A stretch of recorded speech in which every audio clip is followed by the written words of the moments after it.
किसी भी इंसान के बिहेवियर को डिफाइन करते हैं बहुत से इंटरनल फैक्टर्स और एक्सटर्नल फैक्टर्स। इन एक्सटर्नल फैक्टर्स में आता है हमारे आसपास का एनवायरनमेंट, जिसे इनिशियली सबसे ज़्यादा इन्फ्लुएंस करते हैं हमारे फैमिली मेम्बर्स, फिर धीरे धीरे आते हैं हमारे क्लासमेट्स, हमारे फ्रेंड्स, हमारे कुलीग्स जिनके साथ हम काम करते हैं।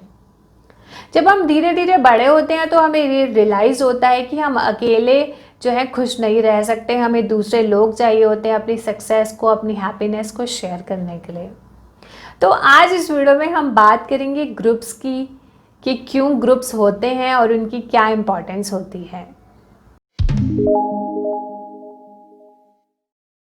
हेलो फ्रेंड्स, मैं हूं मोनिका और वेलकम करती हूं आपका अपने चैनल में। आज से हम स्टार्ट करने वाले हैं सोशल साइकोलॉजी। सोशल साइकोलॉजी को स्टार्ट करने से पहले कुछ ऐसी बेसिक्स चीज़ें हैं जो हमें पता होनी ज़रूरी हैं। तो अभी हम कुछ वीडियोस में बेसिक्स जानेंगे ह्यूमन बिहेवियर के बारे में और उसकी साइकोलॉजी के बारे में। तो आज हम बात करने वाले हैं ग्रुप्स की। तो सबसे पहले जानते हैं कि ग्रुप की डेफिनेशन क्या होती है। A group may be defined as an organized system of two or more individuals who are interacting and interdependent, who have common motives, have a set of role relationship among its members, and have norms that regulate the behavior of its member.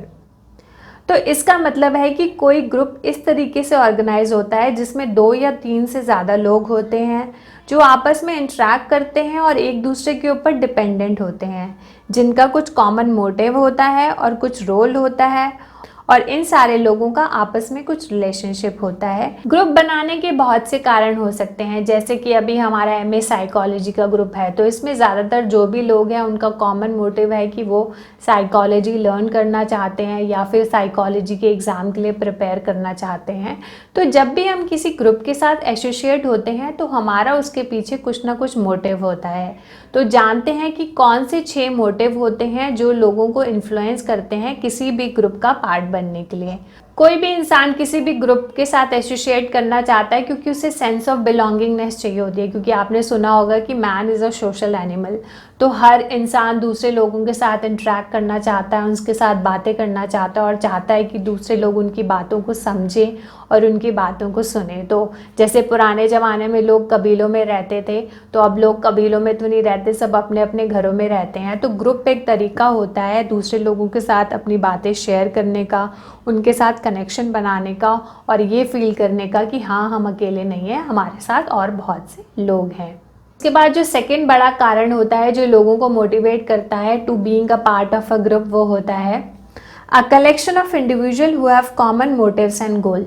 जैसे कि अभी हमने बात करी कि इस group में या फिर इस चैनल में वो सब लोग होंगे जिनको साइकोलॉजी पसंद होगी, या फिर वो एमए साइकोलॉजी कर रहे होंगे, या फिर कुछ लोग जो है वो एग्ज़ाम करना चाहते हैं, या फिर कोई नॉलेज जो है उसके बारे में जानना चाहते हैं। जब भी कोई लोग ग्रुप ज्वाइन करते हैं तो उनका आपस में कुछ कॉमन मोटिव होता है और कॉमन गोल होता है।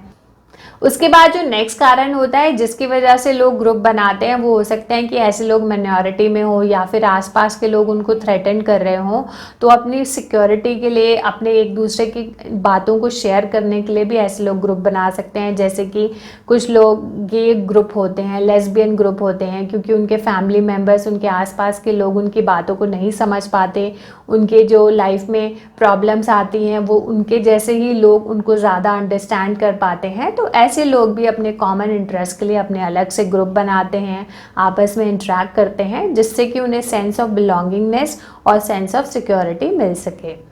जब लोग स्पोर्ट्स खेलते हैं, अब स्पोर्ट्स जो है टीम वर्क है, मतलब कि एक दूसरे को दूसरे की मदद की ज़रूरत है। जैसे कि अगर क्रिकेट खेल रहा है तो सिर्फ बैट्समैन जो है वो क्रिकेट नहीं खेल सकता, उसको फील्डर भी चाहिए, उसे बॉलर भी चाहिए।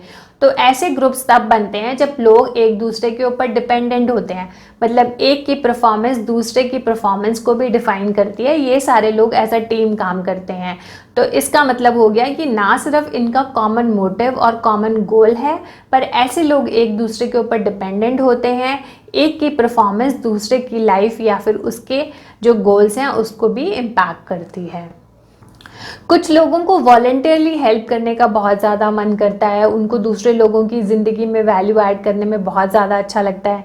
इसमें मैं आपको मुंबई मैराथन का एग्जांपल दूंगी कि मैं जब मुंबई मैराथन में गई थी तो लोग ऐसे ग्रुप में खड़े होते हैं, आपको वो पानी की बॉटल दे रहे होते हैं, ऑरेंज जूस दे रहे होते हैं, अपने हाथ में छोटे छोटे बच्चे जो हैं प्लेट्स में बिस्किट लेके आए होते हैं, फ्रूट्स लेके आए होते हैं।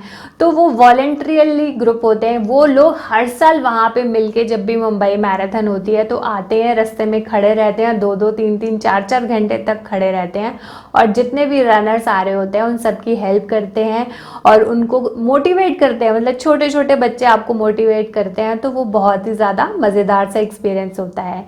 कुछ लोग जो हैं वॉलंटियर सर्विस करने के लिए या फिर चैरिटी करने के लिए भी ग्रुप्स फॉर्म करते हैं।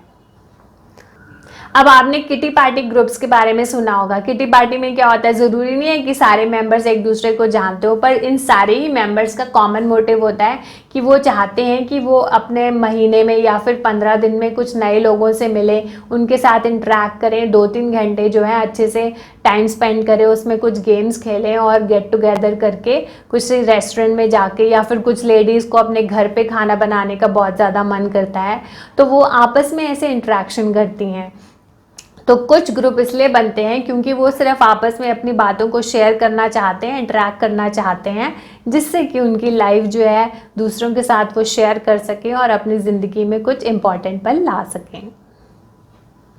कुछ ग्रुप ऐसे होते हैं जिनका वेल डिफाइंड स्ट्रक्चर होता है, एक फॉर्मेट होता है। जैसे कि अगर आपने टोस्ट मास्टर क्लब्स के बारे में सुना हो तो इसका एक वेल डिफाइंड स्ट्रक्चर होता है। उनको पता होता है कि क्या सीक्वेंस ऑफ स्टेप्स या फिर क्या सीक्वेंस ऑफ सीरीज होने वाले हैं इस ग्रुप में, और उस ग्रुप के कुछ रूल्स और रेगुलेशन होते हैं जो सभी मेंबर्स को फॉलो करने होते हैं। टोस्ट मास्टर क्लब में क्या होता है, 2 या 3 लोगों को अपनी प्रेजेंटेशन देनी होती है, दूसरे लोग उनको ग्रामेटिकली उनके कॉन्फिडेंस लेवल से, उनके प्रेजेंटेशन लेवल से उनको जज करते हैं और अकॉर्डिंगली उनको फीडबैक देते हैं। तो उसका एक पर्टिकुलर फॉर्मेट होता है, एक पर्टिकुलर रीज़न होता है, मतलब उस ग्रुप के ऑलरेडी गोल्स डिफाइंड हैं कि जब आप ये ग्रुप ज्वाइन करेंगे तो this is what is expected from this group.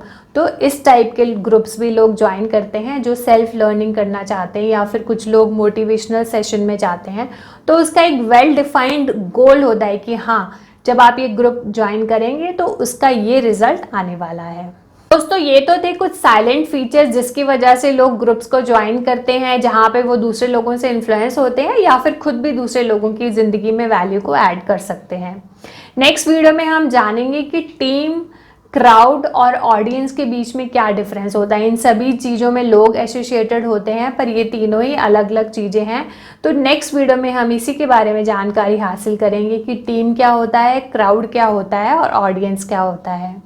मैं लाती रहूंगी ऐसे ही इंफॉर्मेटिव से वीडियोस। अगर आप मिस नहीं करना चाहते तो इस चैनल को लाइक, शेयर और सब्सक्राइब कर सकते हैं।